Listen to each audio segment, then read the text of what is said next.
आठवड्याचा बाजार, स्मार्ट खरेदी आणि साठवणूक टिप्स. नमस्कार मैत्रिणींनो, आपल्या धावपळीच्या आयुष्यात रोज काय भाजी करायची हा मोठा प्रश्न असतो. मग आपण धावत बाजारात जातो आणि दिसेल ती भाजी घेतो. पण जर थोडं नियोजन केलं तर आपला वेळ आणि कष्ट दोन्ही वाचू शकतात. आजच्या व्हिडिओमध्ये मी तुम्हाला दाखवणार आहे माझा आठवड्याचा बाजार. मी भाज्या कशा निवडते आणि त्या आठवडाभर ताज्या राहण्यासाठी कशा स्टोअर करते. चला तर मग सुरुवात करूया. पहिली पायरी, बाजाराची तयारी. बाजाराला जाण्यापूर्वी मी नेहमी एक छोटी लिस्ट बनवते.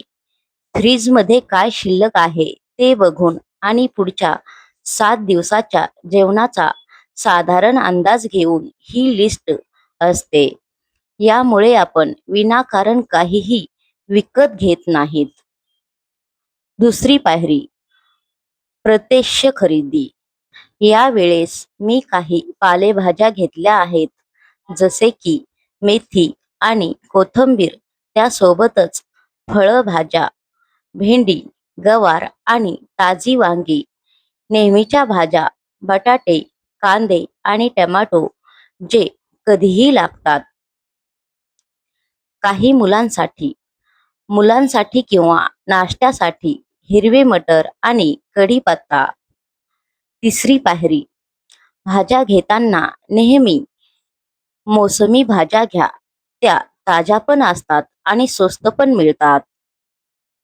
चौथी पायरी, बाजार आणला की माझं पुढचं काम असतं त्या व्यवस्थित लावून ठेवणं.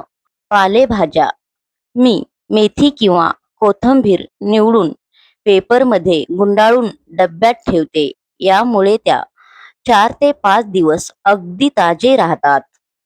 हिरवी मिरचीचे देठ काढून ठेवले की त्या लवकर सडत नाहीत. आलं लसूण, वेळ असेल तर मी लसूण सोलून एका काचेच्या भरणीत भरून ठेवते, जेणेकरून स्वयंपाक करताना घाई होत नाही.